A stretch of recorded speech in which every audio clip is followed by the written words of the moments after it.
everyone, I'm Xiabing from KraneShares. A while ago, I visited my friend Andy, a Gen Z collector who filled his room with designer toys like Labubu. That visit showed me how hobbies and cultural products are part of everyday life for young people, a way to express lifestyle, culture, and identity. Today, I want to connect that personal story to a bigger trend. What Labubu's rise tell us about this new wave of consumption. To help us explore this, I'm joined by Henry Greene, investment strategist from KraneShares. Hi Henry, thanks for joining me today. Hey Xiabing, great to be here.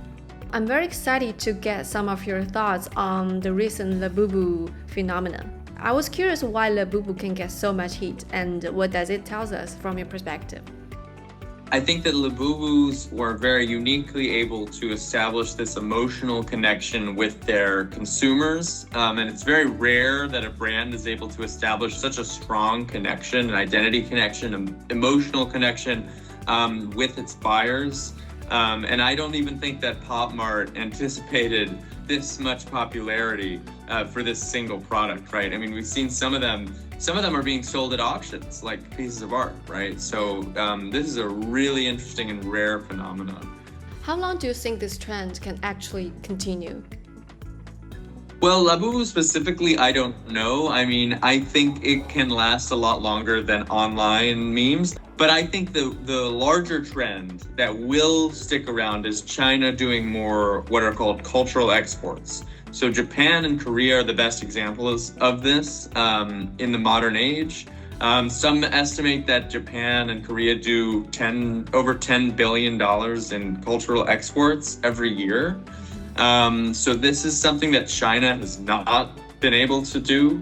I think we're going to see more cultural exports coming out of China. Not just toys and trinkets, but it could extend to music or maybe even television. And I think that's very interesting. I think that trend is here to stay. And it's kind of the next evolution of China's export type, right? They went from very low-end manufacturing to higher-end manufacturing to technology innovation and now to include cultural exports. So I think that's a really interesting trend that is here to stay. I think we've observed this trend that people are spending more on culture, on identity, and even on their emotions. So I'm curious about how do you think this new trend can actually reshape China's internet or e-commerce landscape? And then how does our fund KWEB, China Internet ETF, can fit into these narratives? Pop Mart's revenue tripled from the second quarter last year. Which is phenomenal and mostly based off of immense popularity of this Labubu doll.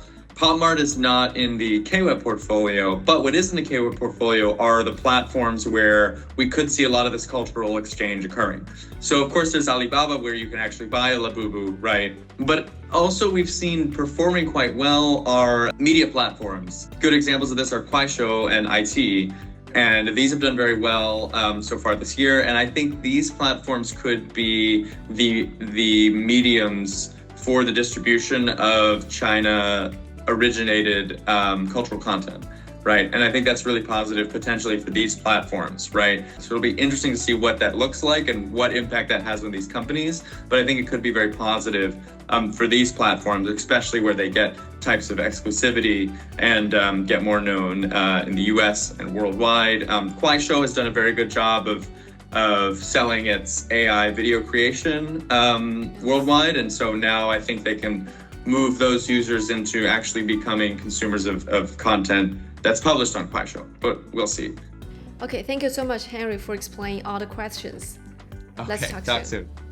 As Henry pointed out, Labubu's popularity may not last forever, but the bigger story is China's move into cultural exports, spanning toys, media, and entertainment.